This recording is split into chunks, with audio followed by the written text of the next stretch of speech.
Would you be surprised if I told you most people still haven't logged on to ChatGPT and have not even used it one time? Most people. They say, Pat, that's not even possible. I'm hosting an event at the Boca Resort with 230 entrepreneurs. These are guys that are doing $1 million to $200 million per year. These are business guys. 100 employees, 50 employees, 300 employees. I said, raise your hand if you've never used ChatGPT.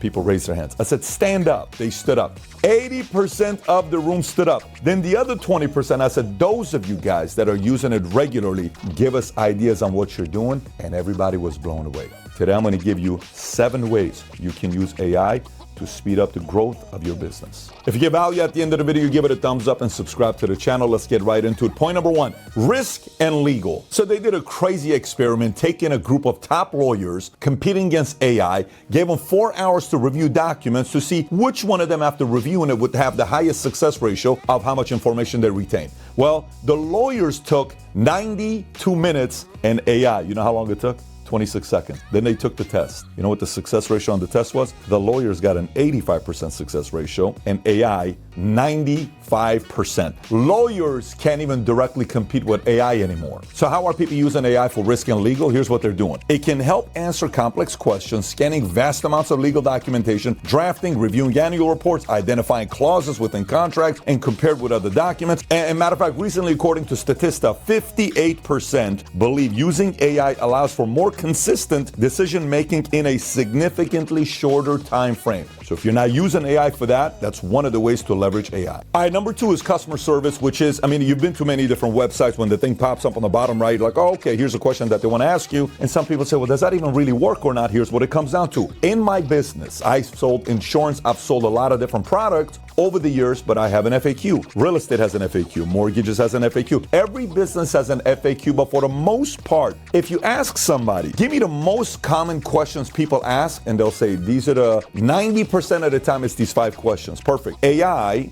knows the answer to those 5 questions, and it'll respond back to the customers asking those questions based on a chatbot that they have. And according to Salesforce, 23% of customer service companies are currently using AI. And on top of that, here's what IBM just said. Using AI bots, the chatbots, can reduce your customer service costs by as much as 30%. So if you're not using it right now, this is one of the easiest ways to save some money. Number 3 is training and getting content out of it. So if you look at ChatGPT, there's a couple different things that people are doing. I know right now thousands of people that are making TikTok videos by simply asking ChatGPT, what are 10 topics for finance that's going viral right now for me to create that works very well on TikTok? And it'll give you boom, boom, boom, boom, boom. Give me 10 scripts on financial words that are going viral on TikTok for a video for me to make. It'll give it to you. What are top 10 common objections that a realtor gets when selling a home to a luxury community, $1 million above? Creating meal plans that does it for you. It doesn't matter what it is. It can be your personal trainer. If I want to tone up and lose 100 pounds, I'm 220 pounds right now. What do I need to take away from my diet to be able to reduce my body fat percentage? You can pretty much talk to this thing. It'll give it to you. But this is the point with training. If you're somebody that's training your guys, managers,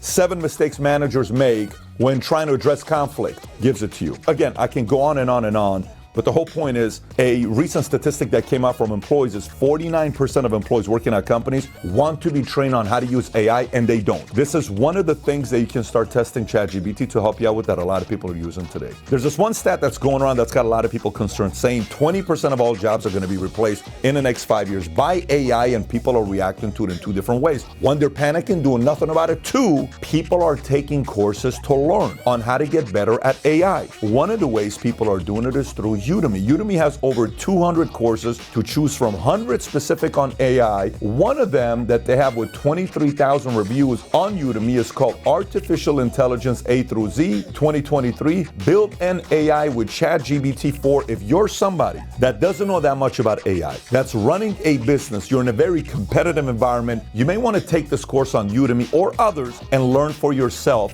on how to use AI to accelerate your success of your business. Having said that, there's a link below you can click on to learn about these courses and get a discount as a Valuetainer. So if you haven't yet started, click on a link below, go to Udemy, start your courses now. Number 4, you can use AI for data. And by the way, for me, some of the best hires I've ever made is anybody that's been a business analyst on predictive analytics. The data they give me, I can sit there and look at it and say, you know what, this pattern I'm seeing, we're not doing this good on this way. I'd like to be able to make projections better on this thing here. According to Forbes, the most recent research indicates that a combination of AI and big data can automate nearly 80% of all physical work, 70% of data processing work, and 64% of data collection tasks. So think about if it gathers the intel and it says to you, what would it be worth you to know that your best-selling hour of the week is Thursdays at 4:28. From 4 to 5 is your best hour. Well, you can get that kind of data, right? What would it be worth you for you to know, what months you do best or what hours you do best or your audience, where it's coming from. And it does it all for you automatically because it's AI. Again, unfortunately, this takes jobs away from a lot of people today that are doing predictive analytics because AI is going to do that job for them, but you may as well start using it because this is not going away. Number 5, sales and marketing. Remember how I explained to you point number 2 was around customer service, how you can use a chatbot to answer the questions, which is more like reactive. Is there any questions I can answer to you? Yes. What about this? You can do this. What about that? You can do that. What about this? You can do that. Have I been able to answer all your questions for you? Yes. And it goes away, right? Now imagine on the sales and marketing side for AI, this thing can now go and see when you're on a page that you're clicking on, what you're clicking prompts, there's interest in this product, but you haven't bought yet, and asks you a more specific question because it's proactive to say, I notice you're looking at an SUV here. Is there any specific color you were looking for? I'm looking for a white one. Great. What is the best number to get a hold of you to contact you so we can give you more answers to your questions? So the customer service is reactive. The sales and marketing AI that they're creating is now proactive, takes the customer off, and somebody can call to set them up so the closers can close. So they're also using that AI for sales and marketing sides nowadays. That's essentially taking the setter out in the sales process, and this sets you up for somebody to close a deal. And matter of fact, according to a Harvard Business Review, using AI in this area increases leads by more than 50% and reduces call time by 60 to 70% because a lot of that has already been addressed by AI.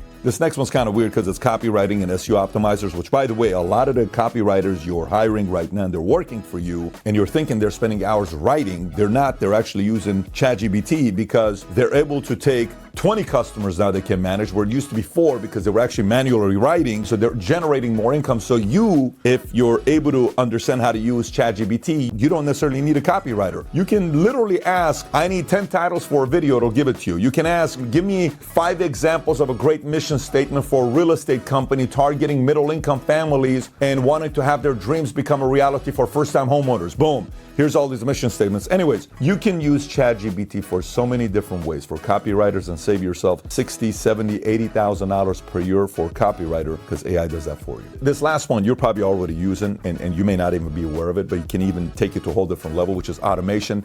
You can create rules for emails. You get an email and somebody says something, you can create different rules on how to respond. If they say a question that's being asked about this, respond back with the following answer and send this brochure to them or a link to a video, or, I'm going to CC my assistant here so he can get a time to get on a calendar with you. And all of that can be automated with different rules that you create, and answer within 5 minutes. Don't answer right off the bat. Do it within 9 minutes. Listen, there's so many different things you can do with the automation side. And some of us are going through right now on Facebook. Say you have a group and a lead comes in and they have a phone number. It can automatically be automated to go into HubSpot or somebody from sales. Again, this is something you need to take a course to learn more about what's going on with AI, because based on the meeting I had this last week at Boca Resort, and I asked this question, all I realize is there's not enough people using AI right now. And by the way, again, the community that says, well, I'm scared because of what it's going to do. It's been around for a while. It's just accelerating. And if you don't, trust me, your competitors are using AI. For some of you that have no clue what ChatGPT is and who started it, who's behind it, why is Musk's name being thrown around, and why is Musk so worried about it today, click on a link here above. I made a video explaining the history behind ChatGPT. Having said that, if you got value from the video, give it a thumbs up. Subscribe to the channel. Take care, everybody. Bye-bye.